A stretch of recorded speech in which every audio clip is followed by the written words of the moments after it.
Greetings to everyone from Anekdhara. Welcome to the webinar. Today we are hosting a webinar on the interesting topic of status of women in India. With a panel of knowledgeable and experienced speakers moderated by young but well-experienced and passionate women, I think the webinars will be very interesting. Before we go ahead with the main topic, we delve a minute in introducing Anekdhara. It may be a repetition for many, but please bear with us for the sake of new participants. Anekdhara is a public policy portal started by a minuscule set of retired civil servants. Our aim is to deviate from the unhappy state of social discourse emanating from unverified, divisive, and sectarian narratives emerging on TV and social media. Our effort, however small it is to replace it with an informed and nuanced discussion on complex issues that face the nation in current context. Hallmark of our webinars being the presence of well-read and informed speakers, allotment of sufficient time to the speakers to express their views without distraction, and free flow of questions and answers in the discussion sans an aggressive stance. In keeping with these objectives, we have been hosting webinars on the last Sunday of every month, and this is the 9th in the series. Out of the 8 webinars, first 3 were on leading figures in the history of modern India, Nehru, Gandhi, and Ambedkar, then followed by a set of diverse topics. At Anekdhara, we welcome continuous feedback and inputs. Chat box and also the description given for the video gives our website address, Facebook, and Telegram links for continuous updates and email ID for suggestions and feedback. Thank you very much. This is about Anekdhara. Now we'll go to the main webinar topic, which is status of women in India. So I will start the webinar. Before I start the webinar, I'll introduce the moderator for the session. So Prabhleen Tuteja is the moderator. She is a feminist development professional and activist with more than 10 years experience with grassroots feminist organization and advocacy research spaces. Her work involves training, research, policy advocacy, and program management with a focus on working on youth-based programs at community and institutional levels. As the executive director at TYPF, Prabhleen provides overall leadership and direction to the organization's strategy on groundwork, partnerships, and resourcing, as well as administration and financial management. Prabhleen received her master's degree in social work and her undergraduate degree in history from the University of Delhi. She has worked as a trainer for diverse groups and has been involved in creating advocacy material, youth toolkits, guidebooks, and standard protocols for practitioners and policymakers on safe public spaces, gender-based violence, and girls' economic empowerment. She is a member of the Global Unite Youth Network and played a key role in designing, pilot testing, and regional training of the toolkit developed for young practitioners on gender-based violence. She has worked closely in partnership with management, donor interface, quality assurance, and overall issue-based network advocacy. She is also a National Gender Youth Advocate, Asia Chapter for UN Women Generation Equality Forum, and also serves as a civil society advisory group member to UN Women Regional Office for India. She is also country representative in the regional FP 2030 reference group as youth focal and as member of the advisory group of Pratigya campaign at the national level. She believes and strives for building intersectional feminist youth leadership that will enable equitable, just, and right-based system. Over to you, Prabhleen. Thank you very much. Thank you, Ravi sir. Congratulations to Anekdhara for really starting us off on this conversation. I think as we will go deep into this conversation, we realize that not only is it an important conversation to have, it's also something that we all have viewpoints about, and we all approach the issue very, very differently. But I think for today, I cannot be more privileged to host this discussion, which has many of its own strands, with such an esteemed panel that we have. We have 3 of our panelists who bring very diverse experience, people who I look up to. So it's also my fangirl movement in more than one way. But without further ado, just introducing our panelists to all the audience members who've joined in. But before we do that, thank you so much to the entire audience for coming in on a Sunday morning. This also shows how important it is for you to talk about this issue, and this issue will be led by our 3 esteemed panelists. We have Dr. Vibhuti Patel, who's the current Vice President of Indian Association of Women's Studies. She's actually a retired professor of the Advanced Center for Women's Studies, School of Development Studies at the Tata Institute of Social Sciences, Mumbai. She's actually only retired a year back in 2020, 2 years back in 2020. Prior to that, she was also the head of economics department in the SNDT Women's University in Mumbai. She's also been the director of postgraduate studies and research of SNDT Women's University for a very long time. She did her doctorate in economics from the University of Mumbai and was awarded a postdoctoral fellowship from Association of Commonwealth Universities in 1992 to conduct research at the London School of Economics and Political Science. And over the last 4 decades, Professor Patel's work has focused on the issue of intersectionality, where gender development and social justice meet. And to all of you, I think you would know, maybe there are students also of Professor Patel on the chat, but I think for us it's always been to look at how the kind of academic discourse has been really taken up by Dr. Patel, to look at the different intersections of marginalization from an economic lens, especially on gender-based marginalization. So welcome, Dr. Vibhuti. We then have Rinki Roy. Rinki Roy Bhattacharya is actually born with cinema in her veins. Her celebrated filmmaker father, Bimal Roy, that we all know of, has traveled with Rinki to many places, including to Oxford, where Rinki has completed her graduation from. She decided to then go back, not turn back, and has been really the assistant of Basu Bhattacharya, and has had her higher education where she wanted to sort of pursue further. Entirely self-taught, managed family life while assisting her husband at work. She learned journalism hands-on. For over 5 decades, she's contributed professionally to the Indian Express, Times of India, Filmfare, Telegraph, and Hindu, many of those news papers and medias that we all refer to. Most Indian print media actually carry her bylines on art, cinema, and cultural features. And after chasing all of these deadlines for almost 50 years now, Rinki has branched off to editing books of her father's iconic cinema and women's issues, and with undivided attention and deep conviction. I'm also just got to know of a recent book that Rinki has written. So we would definitely be happy to know more about that journey as we go forward in this discussion. And the last discussant for today we have is Dr. Nalini Gangadharan. Dr. Gangadharan is a serial social impact entrepreneur with nearly 4 decades of experience in innovative model development, institution building, scenario development, collaborative change management, and resource mobilization with nonprofits, government, business, and corporate foundations altogether. Dr. Gangadharan's expertise in the field of linking learning and livelihood promotion for the underserved, particularly females, through civil society cooperation, partnerships with integration into accountability structures, and programs for sustainability and scale up has been something that Dr. Gangadharan has got her expertise on. In 2003, Dr. Gangadharan founded CAP Foundation for rescue and rehabilitation of out-of-school adolescents and youth at risk with a focus on females. I know I can go on and on with that introduction for the three of our panelists, but I don't want to take that time away from what we really want to hear from them. So please feel free to add, or please feel free to ask questions about their expertise on the chat. Just to sort of, before we begin, just to explain the format, we will have two rounds of conversations with the panelists to begin with. That will also set the ground for the audience to start seeing if there are any questions that they have in mind. Please feel free to use the live box to put in your questions, which we will try to address at around 11:45. That's when we give those questions to our panelists.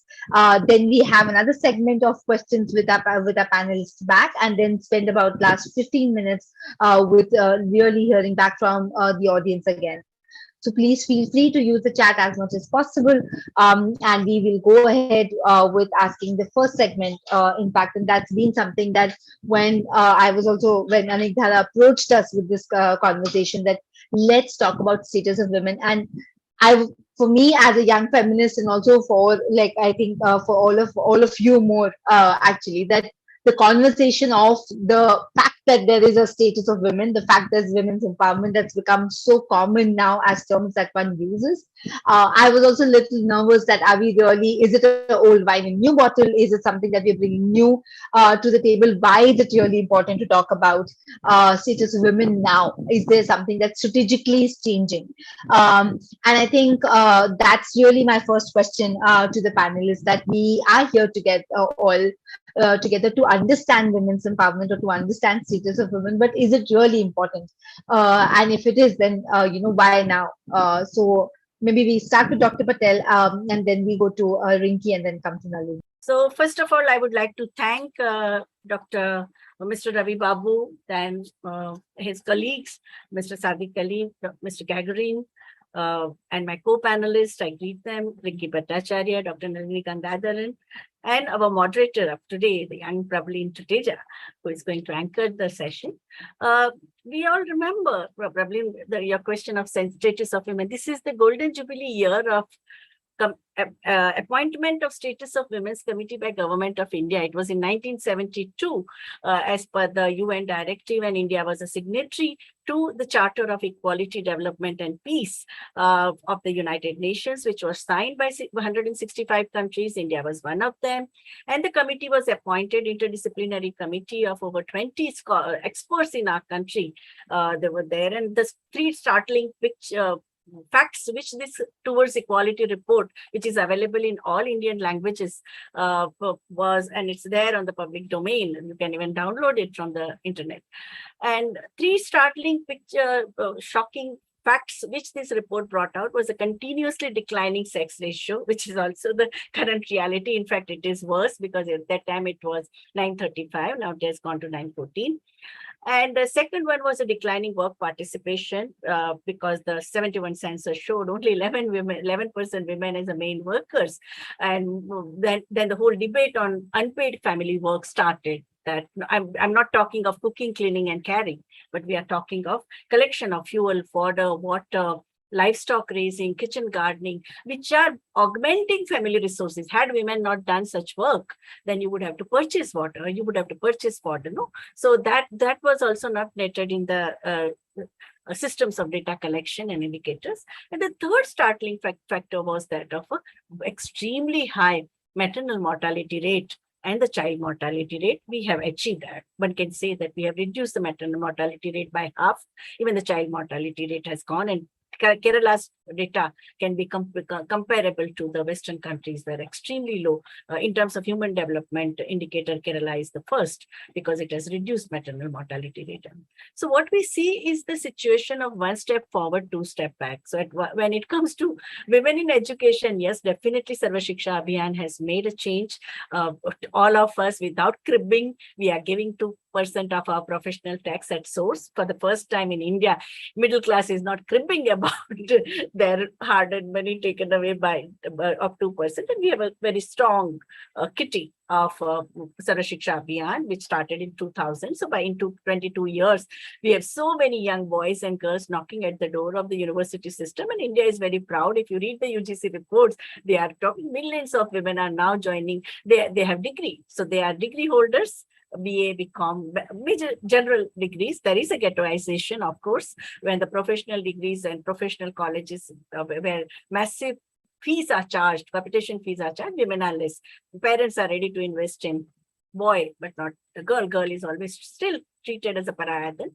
But why these degrees don't translate into employment or a career, that is a major challenge that we are facing.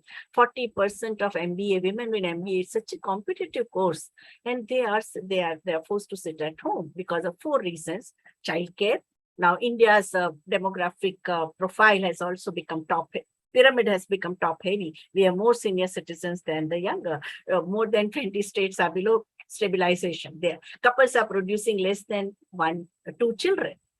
7 states were already below stabilization before 2011 census, but in 2021 census, more than 20 states have reached less than stabilization. And also we have DING families, double income, no children families are increasing. So the burden of care work and the life expectancy has gone up. So there are families in which you have 4 generations, their children, their parents, their grandparents, and great grandparents. Who is going to look after them? And this is how we see so many women, they are being, we are out of. Currently, CMI data says 9% women, there is workforce participation is 9%. Government is saying it is, and NSS is saying it is 18%. But still, it is deplorably low. And there is a massive naming and shaming of India by the World Economic Forum and by all the international institutions that you have such a talent pool. If 50% of the population, their talents, their creativity is not channelized for nation building, you are losing out. And there are so many, you can just do the number crunching. They say that if you want a $5 trillion economy, you need this workforce and the talent to be harnessed for the nation building. So this is a major thing. And second one is the backlash of violence. As women are entering at one level, women are entering in all walks of life as compared to my mother's and grandmother's generation. Current generation is entering, but they are also facing tremendous backlash of violence in terms of microaggression. Now, whenever you are called by the Fortune 500 companies to conduct a session, it is a day-to-day microaggression and the use of young women against middle-aged women who are married, who have children, who have this, while the young women, they are free of any this kind of domestic responsibility. They have their wives in terms of their mothers or mother-in-laws. So this is also the reality, which is a very this thing. And the neoliberalism has also created individuation. Rinki and myself, we are the product of the burgeoning and robust feminist movement of the 80s and 90s. And we had a collective catharsis, and that kept us sane. And that kept us in power. But currently, individuation has also created. The women are talented, but they have to fight their battle alone. There is a strength in number, and that is gone. So this is my understanding of the situation.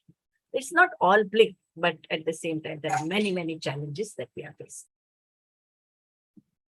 Thank you so much, Dr. Patel, for getting us started on how it has evolved historically, but also what's the status right now. Let's go to Rinki and hear from Rinki, ma'am. What do you think about the issue? Let me first say how delighted I am to be here on a Sunday morning with such eminent colleagues like Vibhuti. We worked so much together. We've been in so many, avenues for women's development, women's empowerment for years together. And also Anekdhara and Ravi Babu and everyone involved, and Nalini ji. It's a pleasure to join all of you and, share some of the perceptions that we have about women's portrayals, about women in general. After Vibhuti's brilliant overview, I think there's very little left to be said. But Prableen, I have to say that we cannot take women's empowerment for granted. So we have to come back to these issues again and again. If younger women I think I've met women who tend to feel that we've sorted all the problems, that we've got equality. Absolutely not. There is no question that as Vibhuti said, the older generation, in which I consider myself, that we can be neglected, we can be isolated, we can be marginalized due to our age and also, of course, health issues. But we are a force to reckon with. We can contribute, and where is the space to contribute? See, there's no space. I find that there's completely lack of space, lack of understanding for women who can creatively and very, very, I would say powerfully contribute to many areas, particularly cultural issues. I consider myself to be, still working. I'm 80 plus, but I'm working. I'm creating books, new books, embarking on issues which need to be tackled, like my latest book, which is a very, very important book I consider, called The Oldest Love Story. It deals with, eminent women writers, and we have even Saeed Mirza, a filmmaker, who's contributed about his mother. So, there's endless scope, but where is the option? Where are the options? Which is something we need to question and come back to it. So it's important to discuss women's status again and again. And this is not going to be a buried issue or never to be taken for granted. That's my take on it. Thank you so much for listening. thank you, Doctor. Thank you, Rinki, for reminding us that there is never going to be enough to sort of to our struggles and to our collective aspirations. And on that note, Nalini, your first 2 points. The advantage of being the last speaker is that you can just say ditto to everything that everybody else has said. And with Vibhuti ji and Rinki ji, I think it's practically having covered everything. So first of all, thanks to everyone. I would not take more time, but I wanted to just place it in front of the audience from a point of view of the young woman today who comes from a fairly disadvantaged economic background. So if you say, why should we discuss these issues from, if I'm a young girl today from a disadvantaged background, I believe that it is necessary to talk this because what we want and what we have got is not really, we are still not there. Yes, a lot of distance has been covered, but basically our aspirations and our reality are still not anywhere close to matching. For instance, there has been a transference of issues across generations, as people always say, but the difference has been in degree, not really in kind. If you want to be more specific, there are gender norms that define how a young woman should be at a family level, at a community level, pretty precisely even today, with clear levels of consequences if they kind of adhere and if they don't adhere. So we may have given better names from housekeepers to homemakers, and we may have sensationalized things with greeting cards and celebrating these days and all that. But at the end of the day, parents, brothers, aunts, sisters-in-law, mothers-in-law still control decisions that matter to us on a daily basis in our life. Forget the dreams and the aspirations and all of that. Going out alone, I'm having lots of restrictions as a young woman today. Spending time with friends outside, as boys would do, is practically a taboo. And forget the safety aspect of it. We're not even going there, as Vibhuti ji said. And then we have lots of restrictions on whom we maintain relationships with, even at the workplace, even if it is women.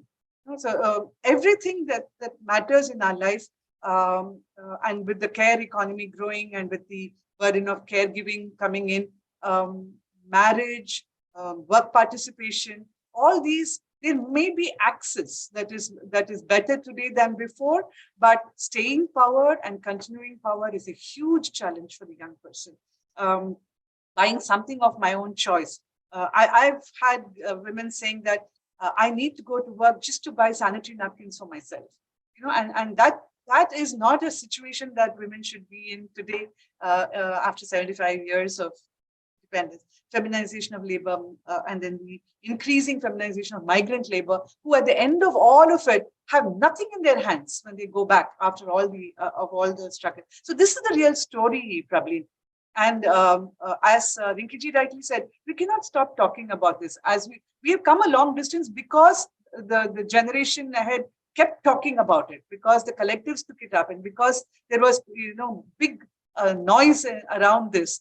If we stop talking, then we'll not only stop giving better opportunities, we'll regress actually. And if you look at the honor killings and the increasing sexual assaults that are happening, regression is a possibility. So all the more reason why we must discuss this at every level, not necessarily at the feminist level, but at every level.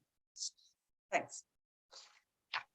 Thank you, Nalini. And I see there are already questions that are actually also some that are also speaking to my mind. Is that all three of you have said that there is a journey that we've covered, and there's lots more that needs to be done.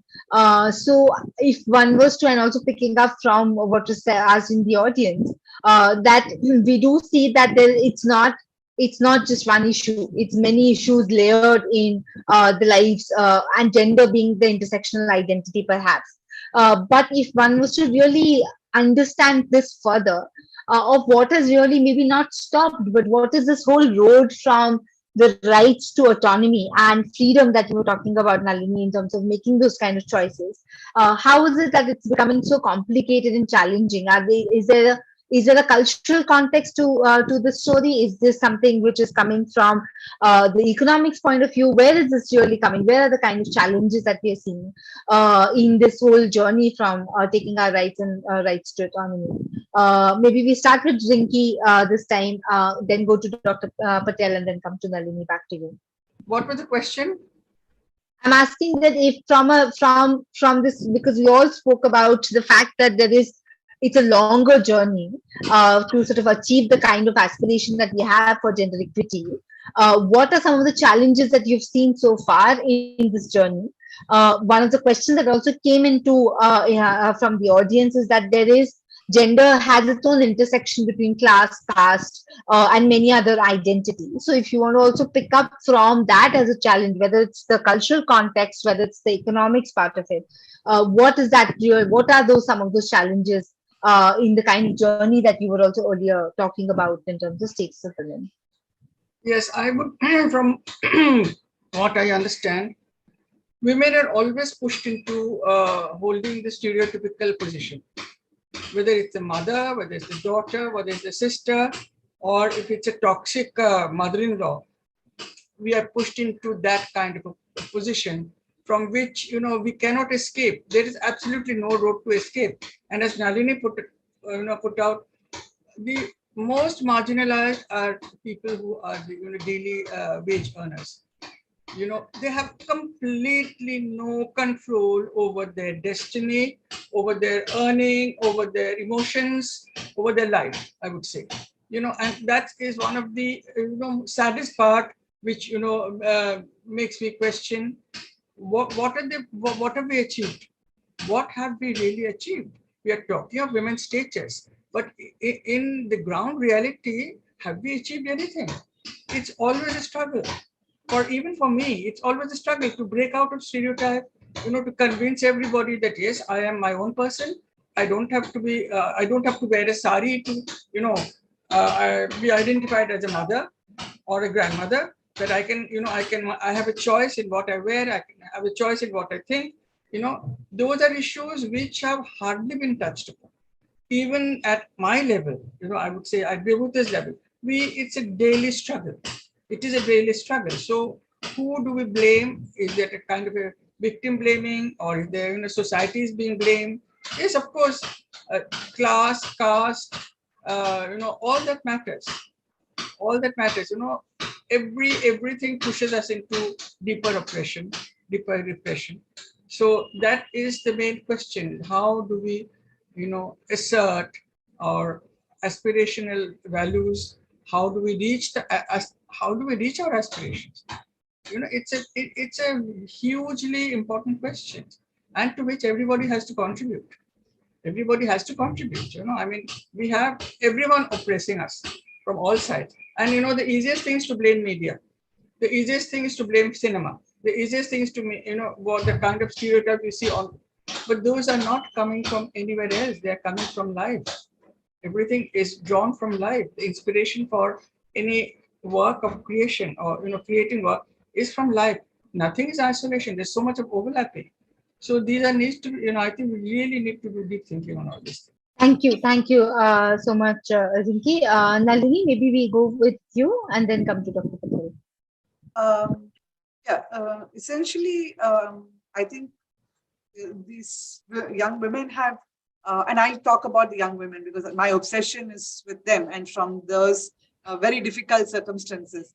They have had access to education thanks to all the, Sarva Siksha Abhiyan and bicycles that they are given so that the mobility issues are, those are good, nice steps.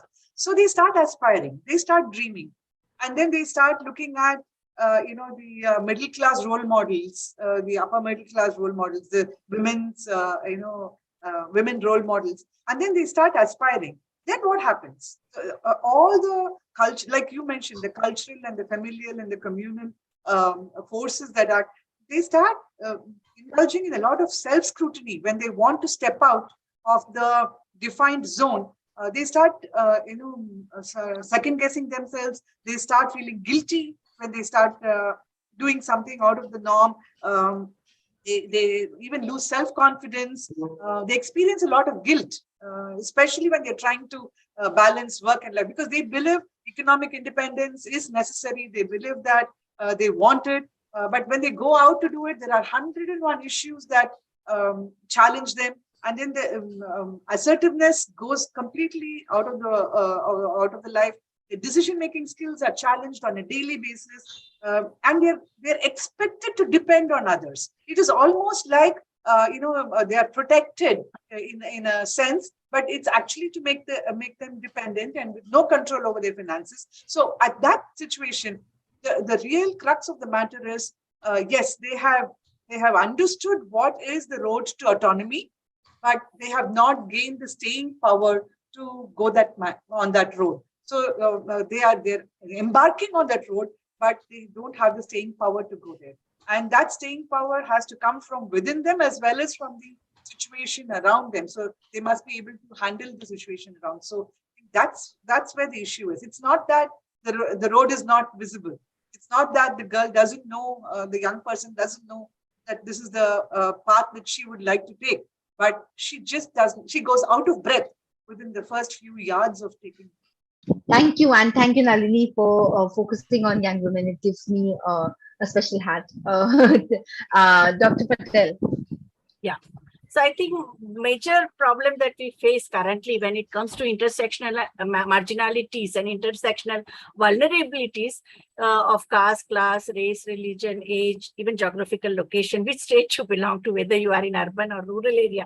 That is, I think, a very important challenge which is faced and which is also dividing women, because I think what we get, all the three interventions are there from the participants, which I read in the chat box. They are also talking about that what has happened to the newly aspirational class of SC/ST girls, no? The Dalit feminism, their accusation on our generation of feminism. At one level, they acknowledge that they benefited from the women's movement in the first and second waves, but they were medically talking about the rights of upper caste, upper class women. And this is the globally that has happened, even in that it was a white women's agenda. And you benefit from your position, the location, social location, socio-cultural location, your verbal articulation, knowledge of English, your degrees and all. So I think this is very important. So intersectional marginalities, we can address it only with the solidarity. So that we have to transcend our barriers, we have to transcend the sectarian interest, and the solidarity that has to be in action, not only in terms of platitudes, because now intersectionalism as a metaphor has become very much everyone is using it. And I think the left out people, those who are excluded, basically women with disability or persons with disability, LGBTQIA community, transgender people, sex workers, and we saw it even during the pandemic. That pandemic, we know all the philanthropic institutions, they were giving ration kits and they were giving medical aid and all, but they said no, excluded. Who are the excluded people? Sexual minorities, transgender communities, and sex. So this is the kind of homophobia, certain so-called moral values that we have. They need to be unpacked, they need to be challenged, and we have to find the alternative. So, and that can come only when we come together. So I think the solidarity, social solidarity, as I think so many social theorists are talking about, I think that is the only solution to, and there have been examples that things are not so bleak. Maybe media is not covering it, but at a ground level, a lot of nice things are happening, not only by the NGOs and also civil society organizations, senior citizens organizations, neighborhood groups, and community-based organizations. They have shown tremendous resilience. They transcended coronaphobia. Our girls in Avacha, they are in the age group of 12 and 18, sustained for 2 years. They have been continuously supporting their community when they are facing mental health issues, or whether they have unemployment in their family, or the children are out of school because they don't have a smartphone, or they can't do, or they have no access to online learning. All those issues are tried at its community level. What we need is that what is happening at a micro level has to be taken at a meso and macro level, because we can reach out to a few hundreds or few thousands, but it is the state which has to take the call and solve the problem at a macro level. So gender responsive budgeting, transformative financing, lobbying for that. We should not just be in our cocoon and small successes that we get in our day-to-day life. We have to connect these small successes and say that, look, if tiny little organization can do so much, what can state do with enormous financial, economic, and the political power that it has, no? And the heroic work which women in Panchayati Raj institutions, in urban and local self-government bodies have done during the pandemic, nobody has even recorded it. Nobody has even prepared the report. We talk about SHGs, what they have done, NGOs, because they have to file their annual reports. But what about the work which we have seen these women have done? So I think once we bring their contribution to the fore, that how these women were, then we also get confidence that we can, change is possible. This Tina, there is no alternative that will go. And then we say that, okay, change is possible. If they can do it, we can also do it. So the collection of best practices that have happened in the midst of pandemic, in the midst of disaster, in the midst of unsurmountable challenges that humanity had to face, I think I think we need to bring to the fore. I'm an eternal optimist. Hold on to your optimism because I think that gives us a lot of inspiration.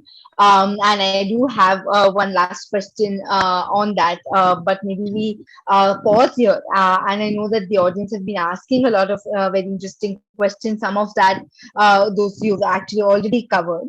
But there are specific questions around legal aspect, but also specific questions around the relationship between religious, socio-cultural context and the status of women in the country.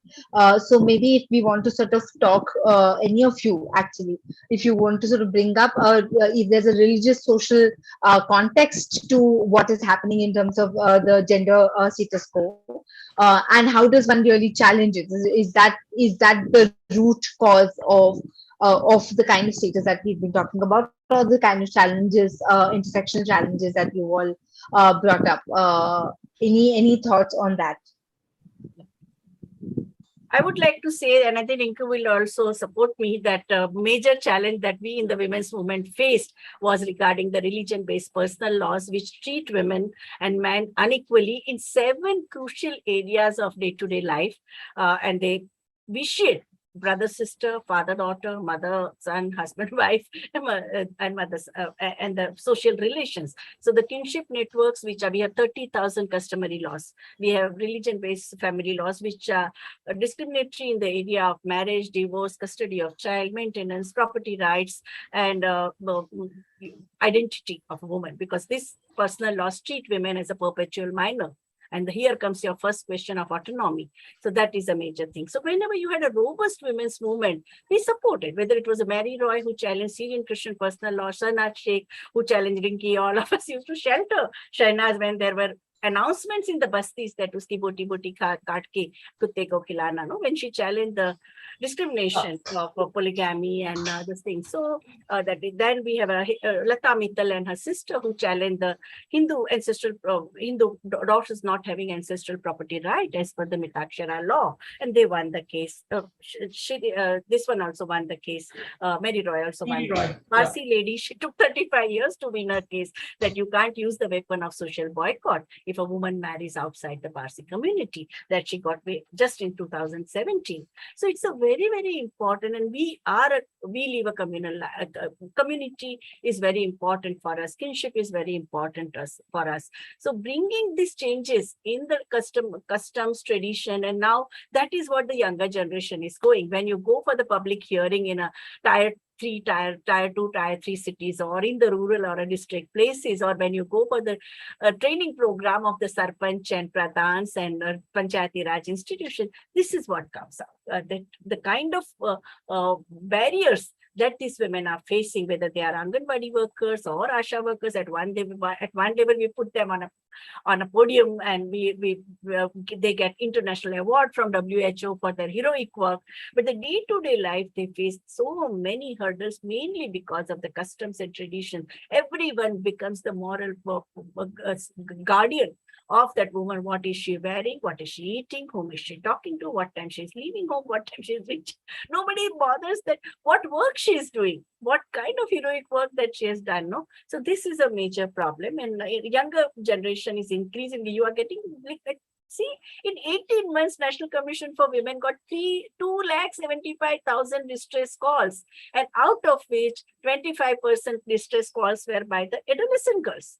They were fed up the kind of restrictions, kind of moral policing, kind of violence, domestic violence these girls were facing because their aspirations are different. The wise 14 states are reporting witch killing. Witch killing is not our legacy. We never had witch killing as a historical legacy. Why it is becoming? Because these girls are asserting, I am not going to wear 9-yard sari. I will wear 6-yard sari, or I will not marry this alcoholic, uneducated man. I want to become Anganwadi teacher. I want to do my high school. I want to, and this is the kind of this thing. And they approach district commissioner and say that please save me. I'm forced into marriage. So many girls have complained at the district and tehsil level, 5,000, 6,000 girls complaining that I am forced into marriage or my parents are trafficking me because of the economic distress. So these are some unsurmounted, extremely difficult challenges that we are facing regarding women's autonomy. And here the religion and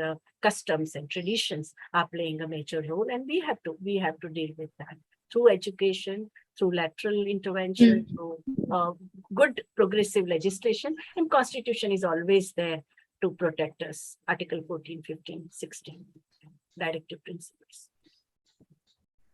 Thank you. Nalini, Rinki, any thoughts?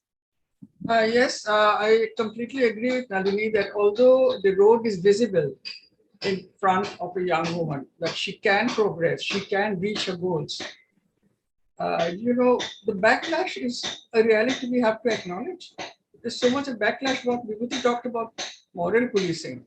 It affects every area of women's life. Today we have inheritance rights, at least for Hindu women. How many women have asserted their rights? How many women have been disinherited by fathers writing, wills which disinherit because women can inherit. If it's an interstate death, the woman can inherit.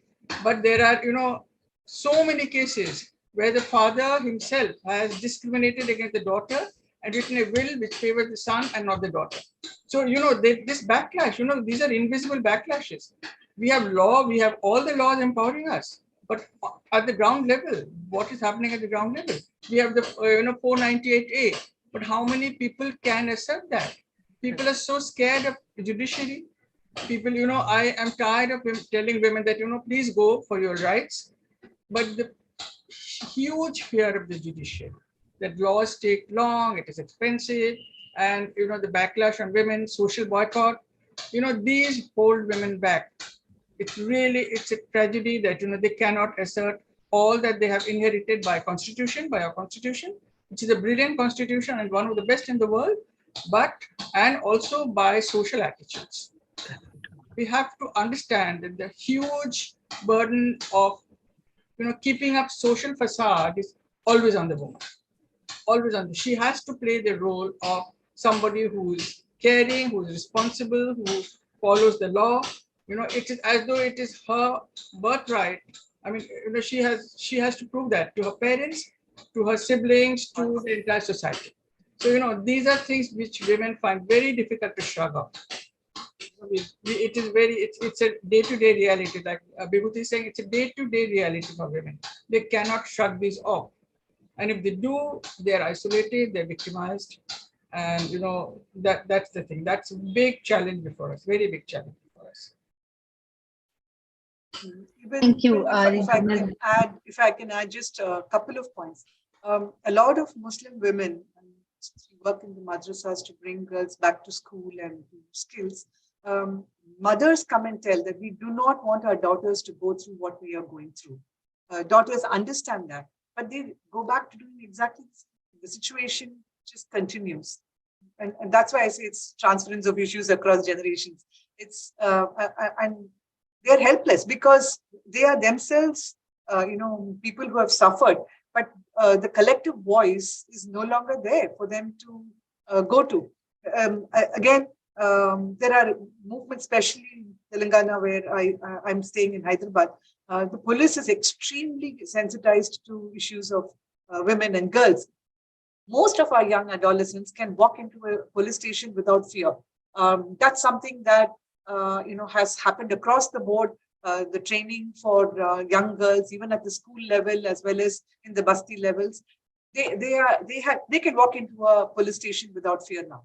And there are she teams, and it is a completely changed scenario now than it was about 10 years ago. In spite of that, the amount of sexual harassment and physical harassment and mental harassment that these young girls go through, it is not possible, like Rinki ji is saying, it's not possible to all the time go and appeal for justice.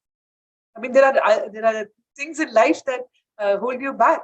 And so, these are real issues. And unless we have an overall understanding of the fact that young women have become aspirational and we have to respect their aspirations, we have to provide for an avenue for those aspirations, it's difficult. And I'll give you the extreme point. We know girls who are refusing to learn to cook, who are refusing to learn to keep house, who are refusing to get married, who are refusing to have children because they feel these are the shackles. And that's not very healthy either. In Japan, I believe women don't want to have children anymore because of the patriarchal system. So we don't want girls to swing to the other extreme as a majority either. So we have to find a balance before things go out of hand both ways. Thank you. And actually, I'm curious to sort of now move to the last segment. But before we do that, one of the questions that's really coming up is if there's any specific comparative status that we see across different sectors of employment. And I think Professor Vibhuti, you might be the best person to respond to, but Rinki and Nalini, please feel free to come in also. And I think that's very important because we often hear there's a urban-rural, there's a unorganized, organized sector. There's also shadow sector that we, of course, have seen post the pandemic and during the COVID times. So if you want to quickly take that up, and then we move on to. I think now everyone is talking about Industry 4.0, introduction of platform-based work, which is increasingly becoming dominant in the economy. 92% of women are still in the informal sector. That means there are law of jungle, no protective labor legislations are applied. And that's why whether you are working for a platform-based work, or whether you are in manufacturing sector, or whether you are in .com companies or service sector, or you are a teleworker. My friend Sujata Gotoskar calls it the internet coolies. No, they are the web tele coolies, no, teleworking coolies, because but it is a dead-end job and they don't get so many studies. Even the PhD in TISS has shown that even women degree holders with MBA and PhDs, when they enter the corporate world, they are allowed to go up to junior manager level. After that, they're being sack-clipped. So the question of this whole glass ceiling, glass cliffed, and so that is very much there, that you are there, you are stuck there, nowhere. And only the area where you are not going to get any achievement, that will be dumped on you, which no man would like to take because nobody wants to get the negative report, no? So that would be dumped on you. So that happens, that kind of manipulation. In the fisheries, we are seeing that massive mechanization is taking place, and the entry of the transnational companies and corporate world has also marginalized women in fisheries. Handloom sector, about which India has been boasting for nearly more than 3,000 years, like we have a very rich legacy of handloom sector, is facing crisis, and it is the largest employer of women in non-agricultural rural work. And that we are facing this thing. And what we see is that the service sector, about which we were boasting about, the service sector is the one which gave us 2-digit growth to India, and we could transcend Hindu rate of growth of 3.5. In that also, when it comes to women, it is very much they are at the bottom of the pyramid. So that is a major challenge that how do we create environment? How do we create infrastructure? How do we create very, very enabling policies of, because the 4 reasons which McKinsey report is talking about, that why women are not rising in the workforce, in the world of work. One is, as I told you, elderly care, then child care, then where the Indian middle class has benefited from the globalization. There they said, when husband is earning so much, why do you need to work? Okay, your salary is just a peanut, it's a peanut. So that segment is also there. And the fourth one that is happening is because of this whole industry 4.0, which is depending more and more on artificial intelligence and robotics and massive automation. There too, women are first to be fired and last to be hired. That's what we saw during pandemic. It was after the lockdown, nearly more than 85% men are back to work.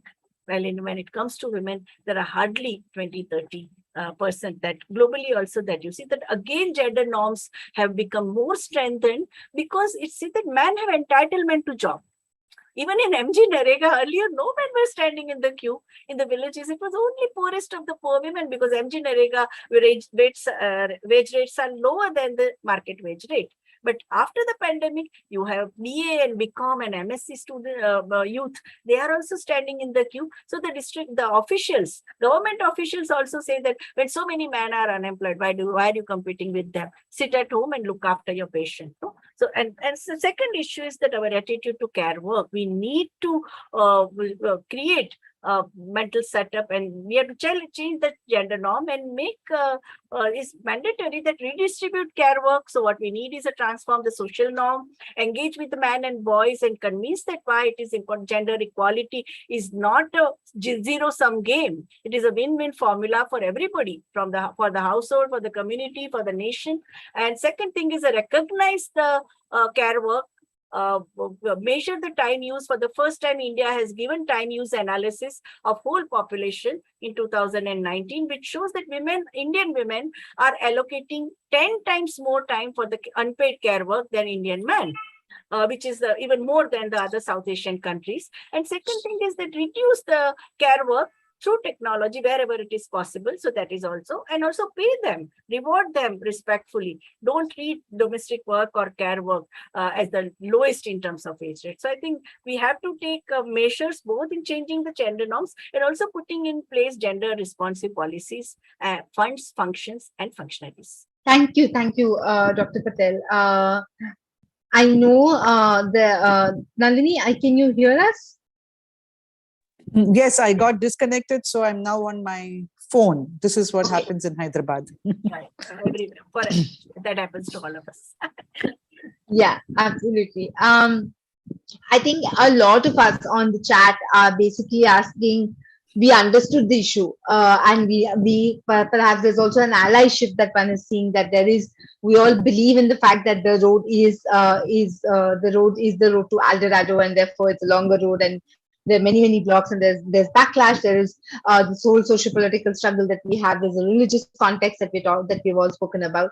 But I think, as I see, most of the questions are ending with, so what do we do about it, right? And I'm sure you've all had this question for your own selves, of having done this kind of this work for years, and still being, as Dr. Patel was saying, still being optimistic and hopeful. So I think I would really want to understand what makes you hopeful, and alongside that, in this journey, because I know one of you said that it's not an individual journey, it's a collective struggle.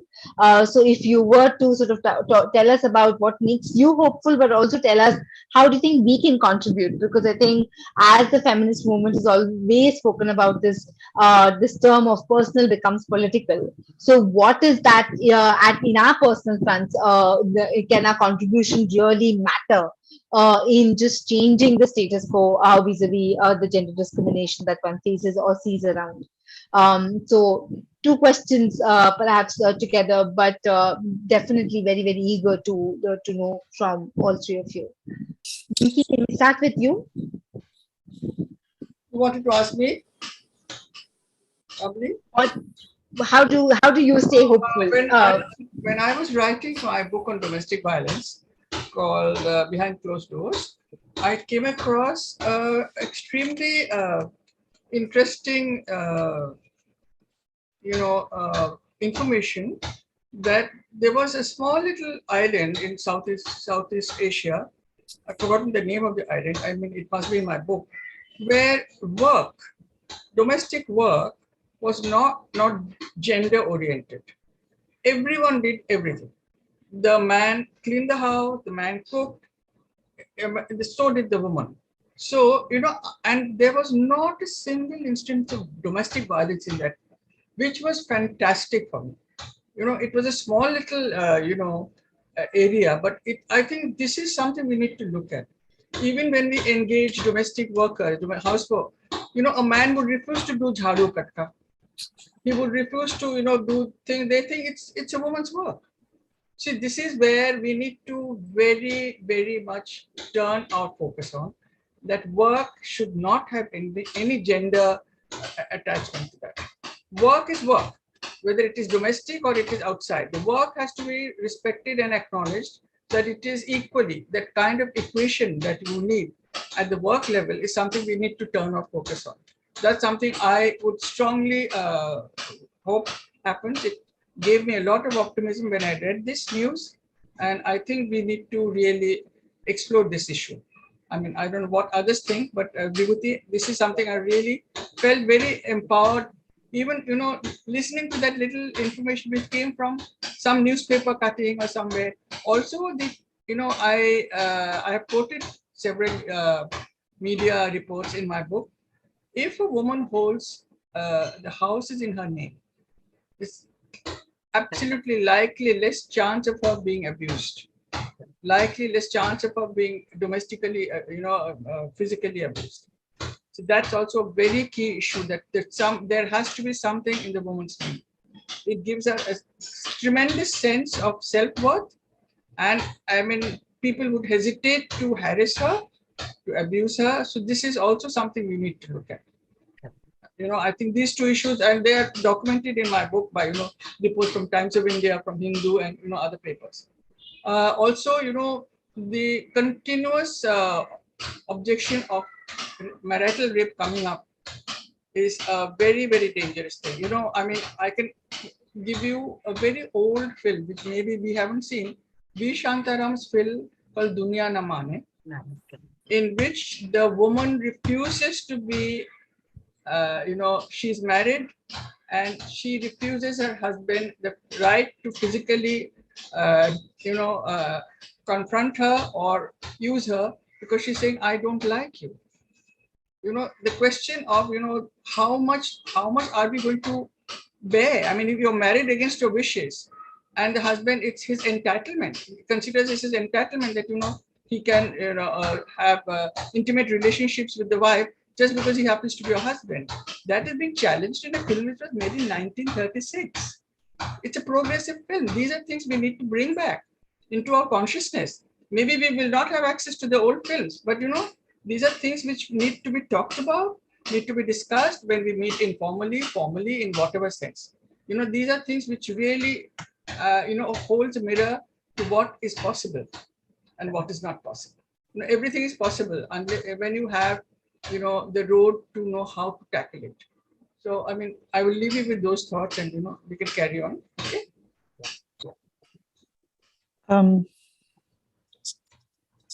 Yeah, thank you so much. I am also facing a difficulty in unmuting for some reason. Sorry about that. Dr. Patel and Nalini, I think Rinki's already sort of spoken about one of the questions that came around the NFHS data around marital rape and around domestic violence.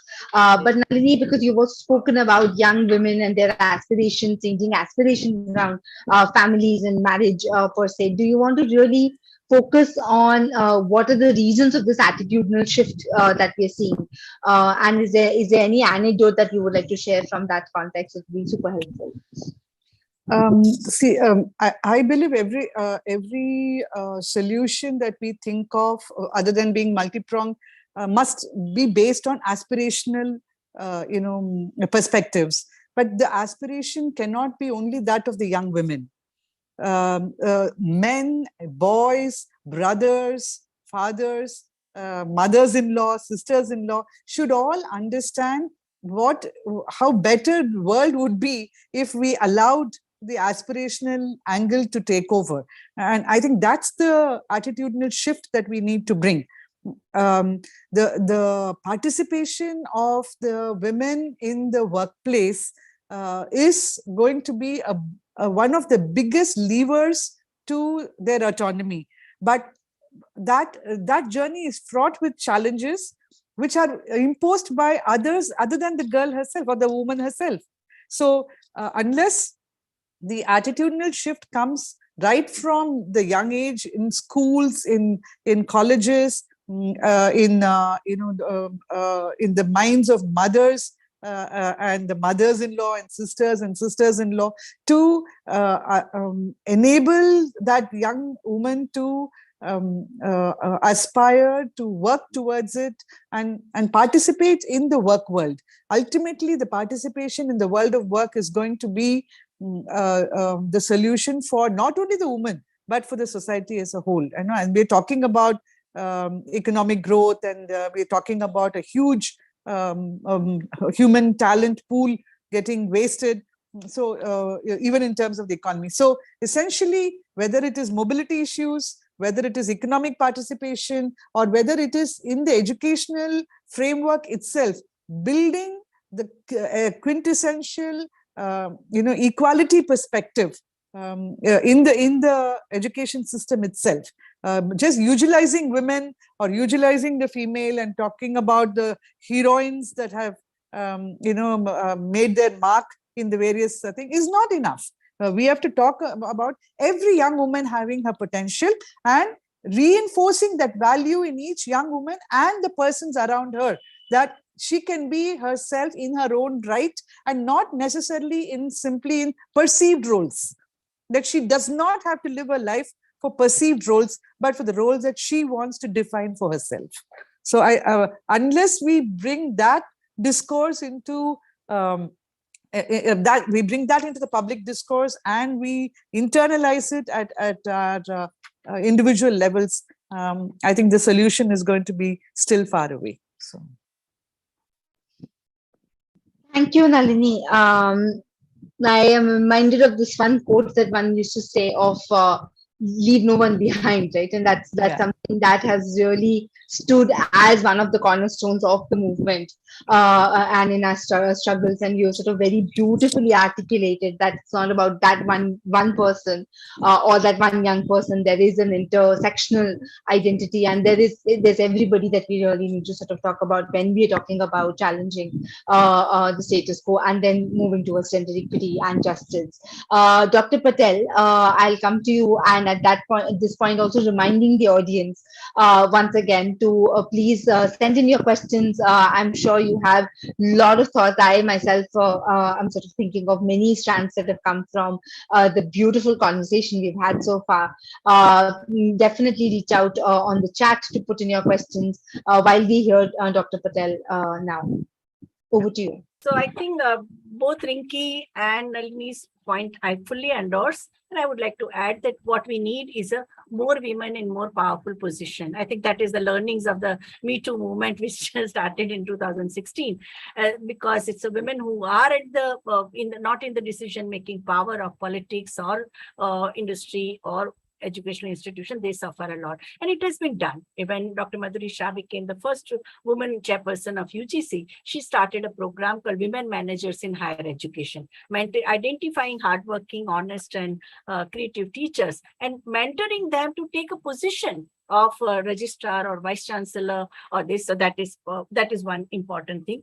Creation of democratic spaces within the employment enterprises, like a women development cell. Earlier, when we did not have internal complaints committee against sexual harassment, women used to either resign out of frustration. I know so many PhD students who gave up their PhD because they faced sexual harassment. We have seen medical students they have cleared the written exam, but for the Viva, that man, the supervisor is calling her at home at night, and she gives up her medicine degree at the last moment, like after putting in some 17 years of her best years of her life for the education. she gives up that, no? So that thing would not happen when we create this kind of democratic structures where women can talk. Second thing is that whole battle of women's reservation in the higher echelons of power, because now we have more than 28 states which are giving 50% reservation unanimously for the Panchayati Raj institutions. But when the same thing comes for the Legislative Assembly, Legislative Council, Lok Sabha, Rajya Sabha, then there is a tremendous opposition. It is the money power, muscle power, and mafia power that terrorizes, and the whole political culture has been so much crime-oriented. So when more women are there in this thing, and we saw it in European Parliament, the moment 40% reservation for women parliamentarians was ensured in European Union, complete culture, the priority of the agenda. Earlier, all the decisions were taken in the pub after the office hours. That stopped. Decisions had to be taken between 9 to 5. And this women, since we are accountable to our constituency, the area development, investment in the human people, human being is very, very important. The 5 areas in which we have seen gender gap: education, employment, health, extremely high level of backlash of violence, intensity, as well as the variety of violence and cybercrime is added one, and decision making. So these 5 gender gaps can be addressed only when we have more women in more political powerful position. Then only this so-called glass ceiling or glass cliff can be done away with, and women can rise. Thank you. I think so. So there are questions definitely that are coming up. There is one of the things that we've also, I think, covered at some points about the intersection of caste in discrimination.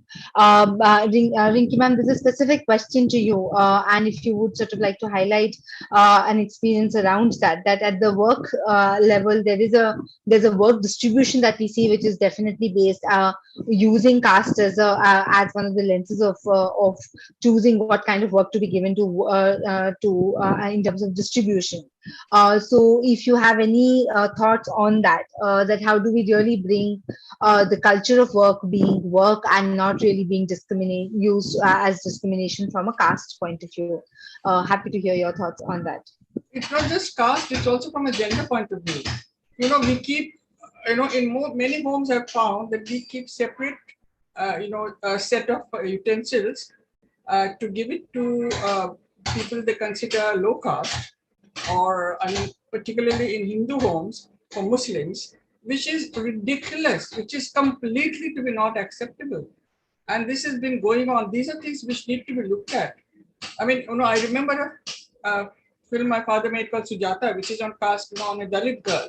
The way she was treated, at one point, there was always a sense of pressure which she suffered from, because she was never called that. She was called always a daughter, like a daughter. That boundary was instilled in her until she internalized it. And people internalize. The people who seem, as Nalini very rightly said, perceived sense of this thing that I don't belong to this sector. So they themselves will keep on oppressing themselves, go down, and fulfill roles which is expected of them as belonging to a separate caste or a separate religion. And these are things which are coming on for years and years and years. We are totally, people are ignorant that these are ways you progressively encourage this attitude. This need to be really chucked away. Really has to be thrown out of completely out of our social and also people have to be encouraged. People who think they are lower caste or of a different religion, they have to be really encouraged to come and feel a sense of belonging. A sense of belonging is very, very important. That they should be welcomed back into their stronghold. It's at a communal level, at a social level, and also at a familial level. I would say they need to be you need to do that very, very strongly. And I think children need to be given these values. You start early. You have to start very, very early.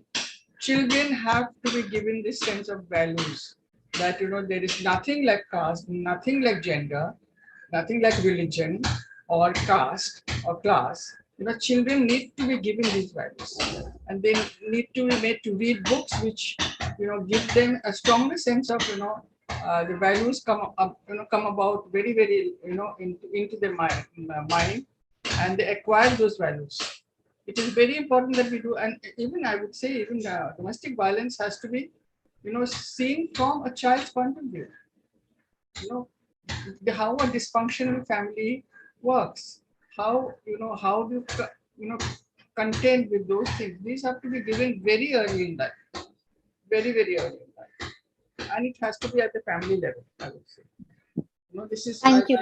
yeah, I mean I would hope to see that happen. Thank you. I think one of the audience members has already also resonated with you on starting early and talking to children at home and children around us. One of the questions that always comes in different ways, and that's personally one of my favorites, is that there are many laws now. Why do we really need more laws? But also laws that are getting misused. And we're talking about status of women.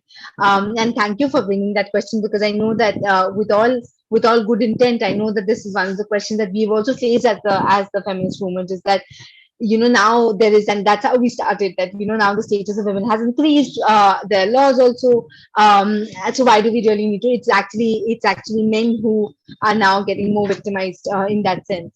So I think it will be interesting if any one of you would really want to focus on, is there, like, in this whole case of misuse of law, and especially like laws that are protecting violence, in that cases, what is your experience been, more than just what's your standpoint?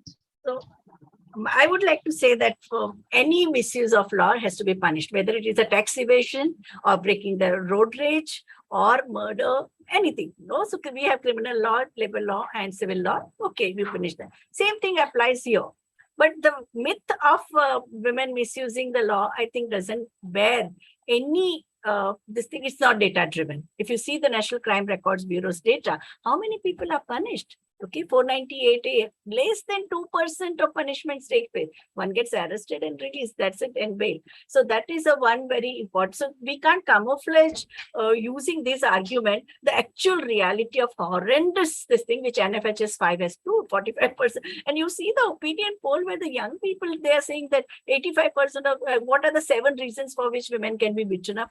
Husband can beat his wife if she doesn't cook good meal, or if she's not respectful to in-laws, if she doesn't bring she's not hospitable to husband's guests. If these are the reasons, they don't satisfy husband, if they go out without husband's permission, so where does the autonomy come? Where does the woman as a citizen or woman as an individual, this thing? So if people have this kind of perception, I think what we need is a more and more of men sticking out their neck for women's cause. And I think that has been happening since 2013. You can see the whole coverage of Nirbhaya tragedy. There were no trivialization, there were no dirty jokes, there were not obscene posters just to explain this, which used to happen when this challenge we faced in 1980, when we had anti-rape movement, which is there is a section of young men who are very, very serious about women's question. You have an organization like Purush Vacha in Pune, Men Against Violence, and this thing, who are challenging toxic masculinity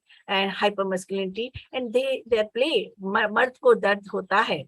It's a beautiful play which they are taking, and they are invited. They are organizing feminist film festivals through not only in big cities like Bangalore, Hyderabad, or Bombay, but even in Jharkhand, in Ranchi, and small, wherever they are invited. So I think these are the people who are our allies and who try to shatter the myths, and bring the reality to the fore. So, but I fully agree that anybody who misuses, and they get caught. I have sat on Prevention of Sexual Harassment Committee since 1997. right from the time of Vishaka Directive. And the moment in the cross-examination in this thing, we can catch what is it for the power politics and what is a genuine case, no? And whatever may be better, whether it's a wrong misuse of the law or this, it is a woman who pays the price. Okay, the people gossip about her. She's the man just got, he doesn't lose his increment, he doesn't lose his pension, he doesn't lose any social credibility. Even his wife will come and vouch how loving my husband is, and suddenly he becomes very loving after this kind of complaint. It is the woman who pays the price, whether it is a false complaint or genuine complaint. So that is one thing we need to remember, that the system, when it comes to moral policing, woman is always on radar, no, not man. Rinki, if you would like to highlight and also maybe talk about in the film industry based on your experience, if there have been unions, have the unions been able to protect in cases of sexual harassment and violence? In the film industry, have unions played any role in protecting from sexual harassment and violence? it's a very gray area. You know, in the film industry, it's a glamour industry. And there is a lot of, things which go unnoticed. Like Vibhuti said, any kind of aberration of this thing has to be punished. I have not come across any, personally, I have not come across any, I mean, like, you talk about, casting couch, people who go, and now they start blaming the woman. You say that, she was consensual. Wherever there is a case of casting couch, there were two very high profile cases which I came across, and in none of them was the woman given the kind of the support that she required. So there is a very, very gray area in the film industry. Despite of the fact it's a male-dominated industry, it's definitely a male-dominated, and also the disparity of the pay of what a woman what a high-profile heroine gets and what hero gets is still there. There's a lot of discrimination in that area.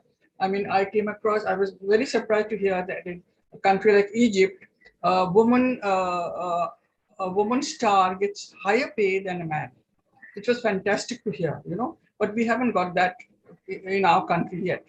Always a hero, I mean, I'm not naming names, but heroes always get much higher pays. And their laws just seem to relax in their case.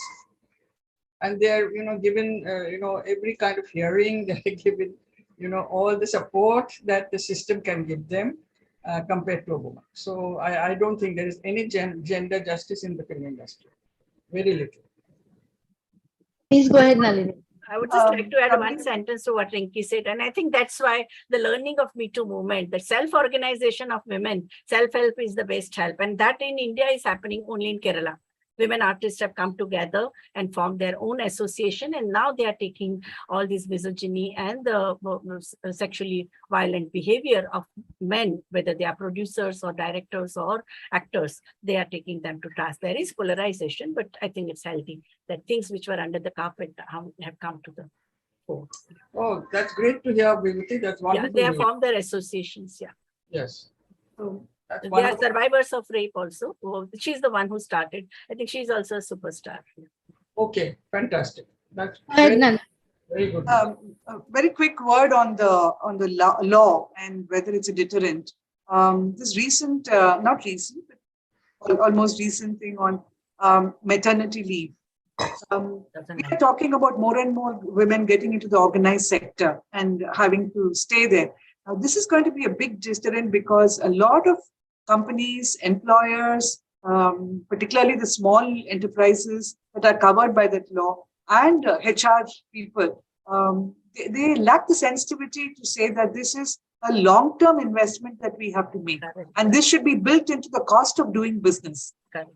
So that perspective is totally lacking. And these are not uninformed people. These are not people who do not know the value of these investments. But it just goes unnoticed. We have passed a law, but we have not created the enabling environment for that law to take root. And I know lots of women who are not recruited in spite of having all the essential credentials because they recently married, or they're likely to get married, or they've had one child and likely to have another child. The questions are asked, are you planning to have another child? Yeah. And then they're discriminated against. And this is intolerable. And I think, and if the informed section of society is going to be so insensitive, then it's time that we really take cognizance of it. And the second part is, even in the among the young disadvantaged women who get into entry-level jobs, they don't get into skilled jobs. These are semi-skilled and unskilled jobs, whether in the organized or unorganized sector. Sexual harassment is a norm. We've done innumerable studies, and we've had instances. They can't even come out and talk about it, because the moment they talk, they will be either dismissed or the families will tell them not to go to work. And with that goes their dream of autonomy. So they bear in silence. And there are no mechanisms in these workspaces where these women can go and actually redress. It is a huge parda that is spread, and this is only increasing day by day. Nobody talks about it, like Vibhuti ji says, and nobody talks about it. The media doesn't take this up. Politicians don't take this up. I think it is left to group activism now that should take up these issues, which are being pushed behind under the carpet for convenience sake by informed and well-established. Thank you. We won't let you go off, Nalini, because it's a question to you from the audience. And if you want to sort of take a few minutes around this, that we've sort of heard skilling being one of the ways where young women have got into organized sector and also semi-organized and organized sector as well. Do you have any experience that you would like to share in terms of how has that helped in underprivileged communities in urban settings, but also at the self-help group in the rural level, if there's something that you would like to share with the group, and then we can move forward. I'll start with the self-help group. Like Vibhuti ji said, there is strength in numbers. And so even, coping mechanisms, adaptive mechanisms are naturally evolving because of that environment. And so although women might not reach their full potential, they are still able to take baby steps, given that they do have that, conclave to depend on. As far as young girls who enter the world of work through skilling programs, there is a huge trajectory that goes very fast in the initial stage. And with that, the aspirations also grow. With that, the sense of achievement grows. And then there is a block. And it not only plateaus, it also nosedives. Both at the workplace as well as at the family and personal level, and because of the issues that we had discussed all along. And then that is where they lose, their self-confidence. They start feeling totally lost. There is no system that can hold them together, like the self-help group system, where they have methods by which they can learn to cope and adapt. That is non-existent here. So they fall off the radar. And then for them to come back is a huge ask, because when they come back, they have to start again at the entry level. There is no advantage given to them for the number of years or accomplishments that they have proved. They have to start all over it. And so this is a big problem for young people. And I think this is also because of lack of sensitivity from those who administer these systems. Thank you. Thank you so much. Any last thoughts, I think, will be helpful, because any last thoughts, Dr. Vibhuti? Yeah, I would think that the way women over last 50 years have challenged, right from the time of Status of Women's Committee report towards Equality report that was presented in the Parliament of India and had a snowballing impact, that for the first time, like that complacency about Indian women being treated as a devi, that was shattered, and we became grounded. So this whole journey of last 50 years has challenged the patriarchal domination of 5,000 years. So I think that is very important. Women have become a constituency. No, whatever said and done, women have become constituency, right from the political manifesto to Charter of Demands to women as voters have become constituency, and women have also now aspiring. All those who have experienced 6 rounds of elections in the Panchayati Raj institutions and have been elected as a at Gram Sabha or District Sabha or Tehsil Panchayat and become Pradhan. They are aspiring to go for Legislative Assembly, and those who are legislative with this thing, elected representative, they want to go to the parliament. So aspirations are increasing not only in politics, but also in industry. Like women are now, when I joined the workforce, that was a time women would say that they would join for one particular position and retire at the same position. No more. Now the new entrants, they say that we are qualified, we are equally efficient, we are as productive, we need promotion. So that fight for promotion coming up in life, and also negotiating personal spaces. If you see the Kumi Kapoor's study on divorces in India, women in the urban areas are filing competitions for divorce. Why? Because they are not treated equally and respectfully by husband and in-laws. And they said, we refuse to accept the position of a doormat, which our mother's generation and grandmother's generation had taken it as a destiny. While the new spirit which I see in the young women is that we determine our own destiny. In fact, so many young women in my students and themselves who were waiting for marriage while doing MA. Now, first thing they say is, ma'am, earn and learn milega kya? So we'll attend lectures for 4 hours, and other 4 hours we will do some work. I want to first buy a small house. Even if it is in the outskirts of Mumbai, 1-room kitchen is fine. But I want to be in my own house. No man should tell me, big ghar se niklo, just you leave out. So even this I saw even in the rural areas of Kheda district, which is extremely patriarchal, which has a legacy of female infanticide. Women want to be, they said, we want to be on our own feet so that nobody can throw us out. And that's what Elaben also did in Seva. No, earlier women in members would collect whatever savings they had, they would use it for buying gold so that they could get a groom and pay dowry. But they realized that dowry never empowers women. All their daughters, they came up with the complaint of harassment. Some of them were killed. After that, Seva also made it mandatory that you will invest in a daughter's property rights, daughter's house. No? So even we are also learning by doing. And that's what I think is the sharing of experiences like this on this platform. That is giving us a collective wisdom. And this collective wisdom is empowering us. Yeah. Rinki, any thoughts? Well, I would say that any change we want to see in the status of women starts with us. We have to, prove that we can start the change and sustain the change. See, I really strongly feel that it may be just small in numbers, but we need to start somewhere and not give up the struggle. I mean, we still struggle, a lot of struggle, which we are likely to face. But I think it has somewhere or the other, the start has to be made. And who better than us, ourselves? We need to do that. And stop playing stereotypical roles, which we've seen, being pumped out at us, and stop blaming this, that, or the other.